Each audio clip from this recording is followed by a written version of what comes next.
I never thought a single decision made in a hospital parking lot would change everything, but life has a way of connecting dots you didn't even know existed. It was supposed to be the happiest day of my life. Instead, I found myself standing in the rain outside Seattle Grace Medical Center at 2 a.m, my scrubs soaked through, mascara running down my face. I'm Dr. Maya Chen, and 12 hours ago, I had walked into what I thought was a surprise birthday party my colleagues were throwing for me. Instead, I found my fiancé, David, with his tongue down the throat of my best friend, Rebecca, in the staff lounge. The entire cardiology department had witnessed it. The cake, the decorations, the humiliation. I'd fled the hospital, driven aimlessly for hours, and somehow ended up back here, this place that had been my entire world for the past 8 years. My residency, my fellowship, my future chief of cardiology position. All of it felt hollow now. That's when I saw them. An elderly black couple, maybe in their 70s, sitting on the bench near the emergency entrance. The woman was crying, her head on the man's shoulder. The man was staring straight ahead, his jaw tight, one hand clutching a manila envelope. I should have kept walking. I had my own problems. But something about the way he held that envelope, like it contained a death sentence, made me stop. "Excuse me," I heard myself say. "Are you both okay?"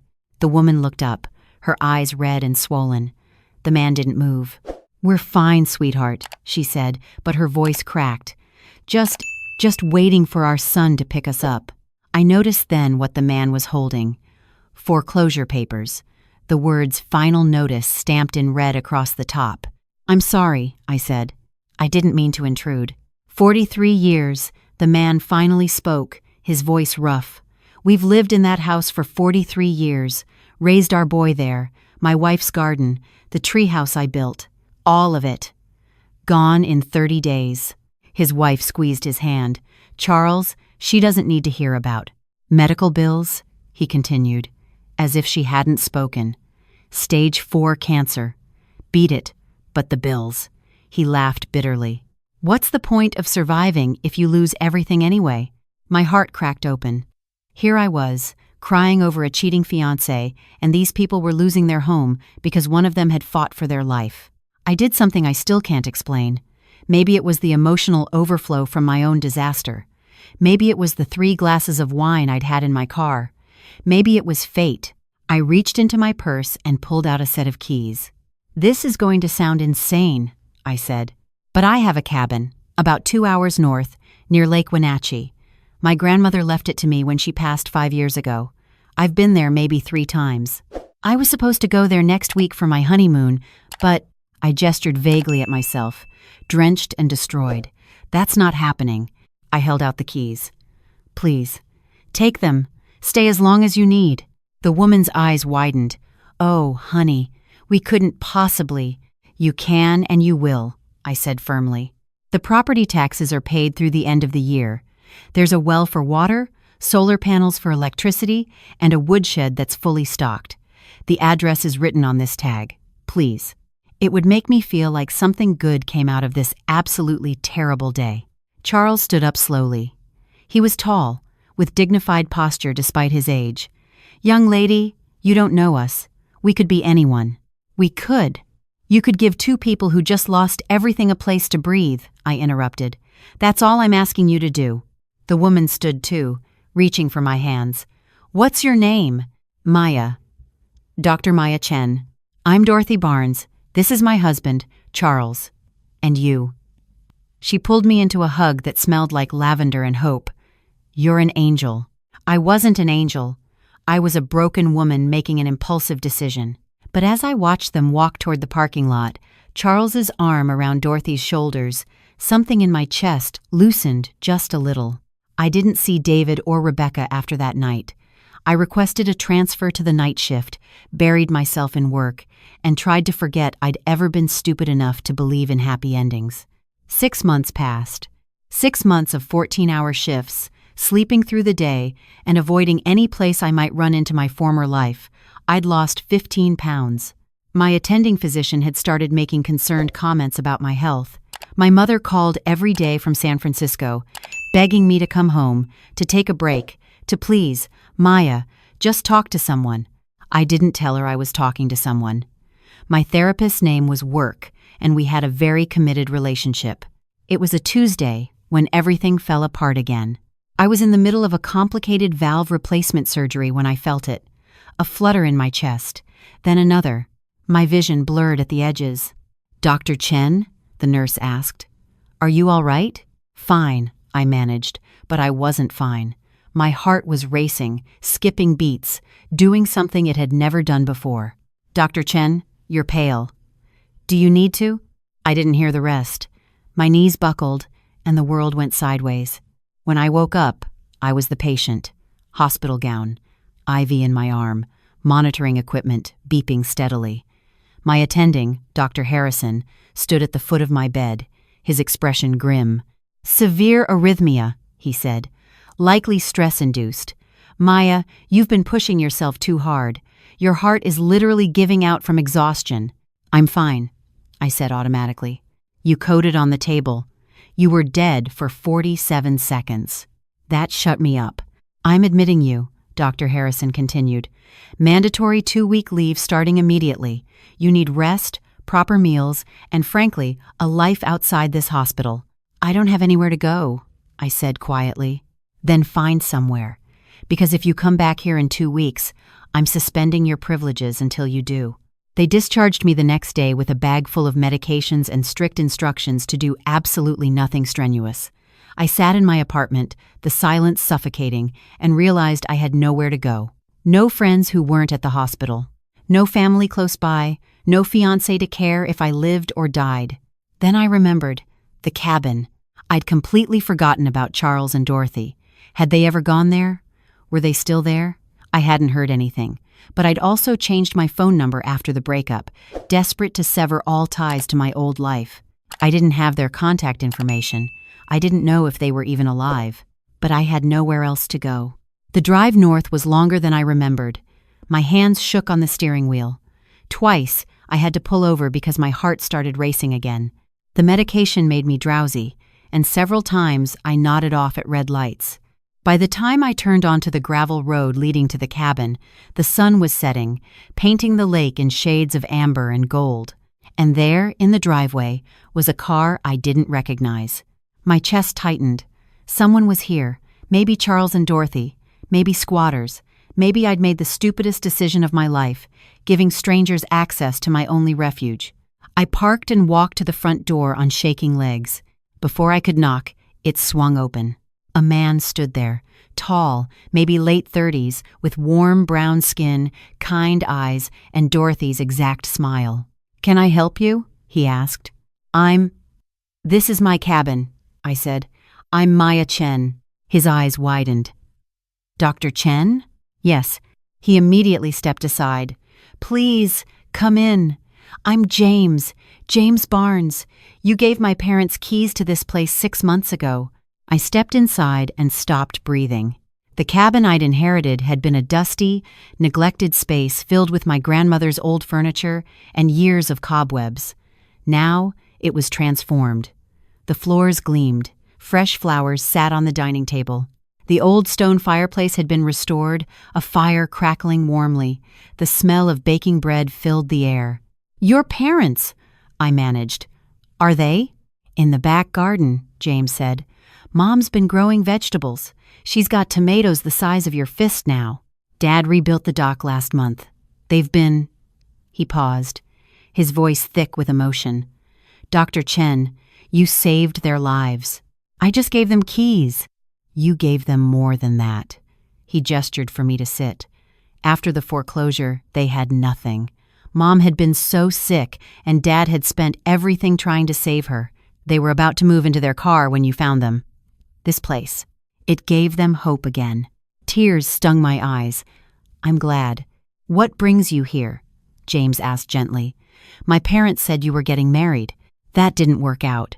He nodded, not pushing. "Would you like some tea?" Mom just made a fresh pot. I was about to answer when the back door opened and Dorothy walked in, her arms full of fresh vegetables. She looked healthier than I remembered, her skin glowing, her movements energetic. She saw me and dropped the basket. Maya? The next thing I knew, I was wrapped in her arms again, that same lavender scent, that same warmth. "Oh, sweetheart," she whispered. "Look at you. You're so thin and pale. What's happened?" And then I broke. 6 months of holding everything together, of pretending I was fine, of working myself nearly to death to forget the pain. It all came pouring out in Dorothy's kitchen while she held me and made soft, soothing sounds. Charles came in from the dock, took one look at the scene, and quietly put the kettle on.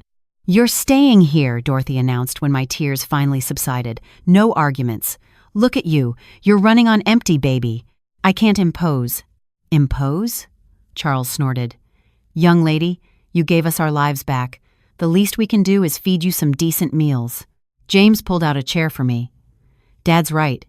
Besides, I've been staying here too, helping them fix up the place. I'm a contractor. There's plenty of room." I should have protested more. I should have maintained some professional boundary. But I was so tired, so utterly exhausted.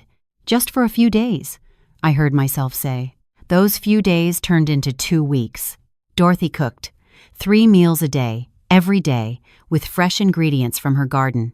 Charles told stories on the porch every evening, his deep voice recounting 43 years of marriage, of raising James, of the life they'd built and lost and were building again.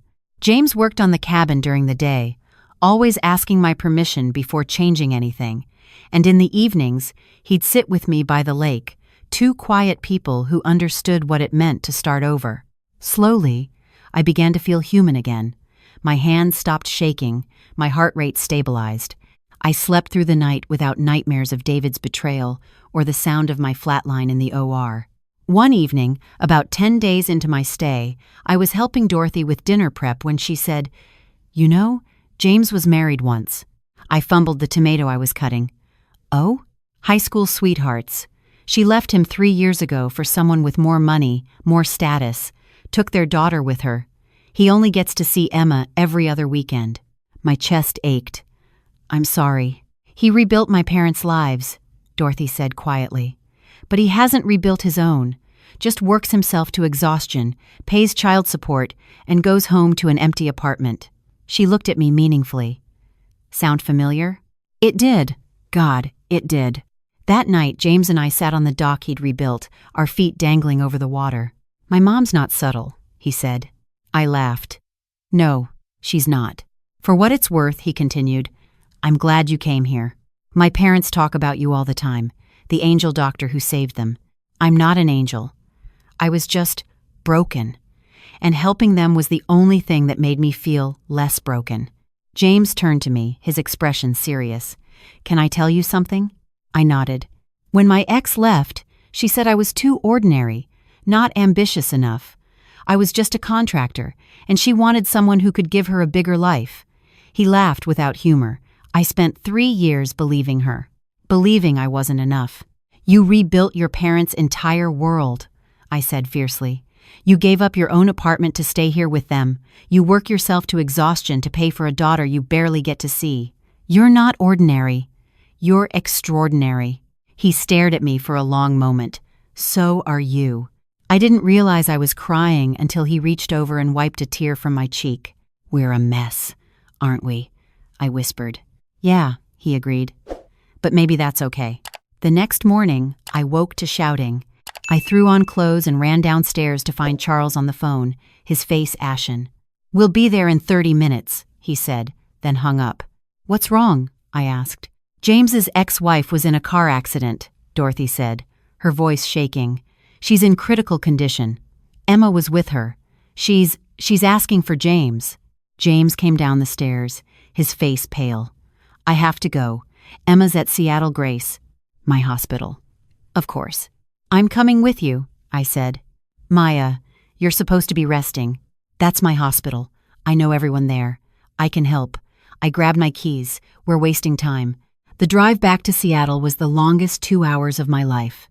James was silent, gripping the dashboard, his jaw so tight I thought it might break. When we arrived, I took charge immediately. My credentials still worked. I got us past security, found the attending in charge, and within minutes, we were at Emma's bedside. She was 8 years old, brown curls like her father, one arm in a cast, bruises blooming across her small face, but alive, awake, crying. "Daddy," she sobbed when she saw James. He was at her side in an instant, gathering her carefully into his arms.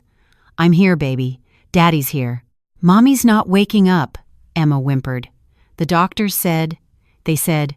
I stepped forward, putting on my gentlest doctor voice. "Hi, Emma.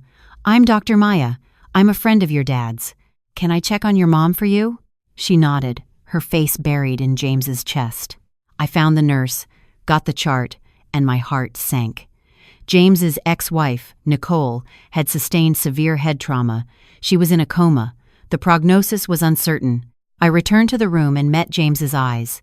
He understood immediately. "Emma," he said softly, "Mommy's very sick. The doctors are taking care of her, but she needs to rest for a while. Is she going to die like Grandma did?" James's mother, I realized. Dorothy's mother-in-law. She must have passed before I met them.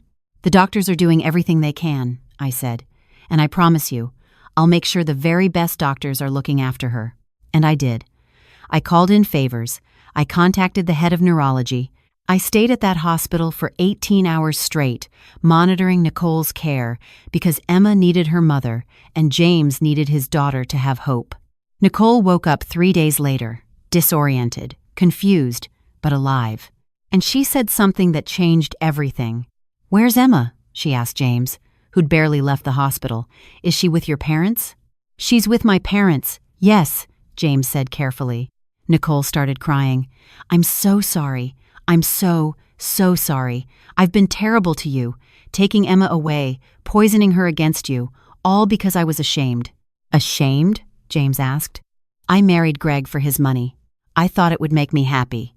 But he's cruel. He hates Emma. He told me if I didn't keep her away from you, he'd leave me, and I was too weak to stand up to him. I'm sorry. I'm so sorry." I watched James's face cycle through shock, anger, and finally, exhaustion. "The accident," he said. "Were you leaving him?" Nicole nodded. "I was driving to your parents' cabin. I remembered you mentioning it. I was going to beg for your forgiveness, ask if Emma could stay with you for a while. But I lost control on the highway, and—" She broke down sobbing. I quietly left the room. Over the next 2 weeks, while Nicole recovered, the whole story came out. Her toxic marriage, her financial dependence on Greg, her desperate attempt to escape with Emma. James filed for emergency custody. Greg, it turned out, had a record of domestic violence that Nicole had been too terrified to report. The judge granted James full custody on the spot. I was there in the courtroom when Emma, her arm still in a cast, climbed into her father's lap and said, "Can we go home now, Daddy? To Grandma and Grandpa's cabin?" James looked at me. I looked at him. "It's not my cabin anymore," I said quietly. "It's your family's home." Dorothy, who'd been sitting next to me, grabbed my hand. "And your family too, sweetheart." I couldn't stop the tears. That night, back at the cabin that had become so much more than a refuge, I found myself on the dock again with James. Emma was asleep upstairs, tucked between her grandparents who were reading her a bedtime story. "I need to go back to work next week," I said. Dr. Harrison cleared me. "I know," James said, "but I was thinking." I paused, gathering courage. The hospital has a volunteer housing program. For families of long-term patients who can't afford hotels, they need someone to manage it. It's not cardiology, but it would be helping people like your parents, people who are struggling, Maya, and Seattle's only 2 hours away. I could come here on weekends, if that would be okay, if you'd want. He kissed me. Right there on the dock, under a sky full of stars, he kissed me like I was precious, like I was enough, like I was home. When we broke apart, he pressed his forehead to mine. "I've been trying to figure out how to ask you to stay. I can't stay permanently. Not yet. My career. I know. But weekends, holidays, whenever you can, we'll make it work." And we did. I took the housing program director position. It paid less than cardiology, but it fed my soul in ways surgery never had. I helped families like Charles and Dorothy. I connected people with resources, with hope, with places to stay when the world fell apart. Emma called me Auntie Maya. Charles taught me how to fish. Dorothy taught me how to garden. James taught me how to trust again. 6 months later, on the anniversary of the night I'd given away my cabin keys, James proposed on that same dock. "You saved my parents," he said, "but you also saved me. You showed me that broken things can be rebuilt into something beautiful. Marry me, Maya. Be my family." I said yes. Charles walked me down the aisle. Dorothy cried happy tears. Emma was my flower girl, scattering petals with abandon. Maya tending, doctor. Harrison showed up with the entire volunteer housing team. And in the front row, barely 6 months out of her coma but determined to be there, sat Nicole. She'd lost her marriage to Greg, but she'd gained her integrity back. She and James had built a peaceful co-parenting relationship centered on Emma's well-being.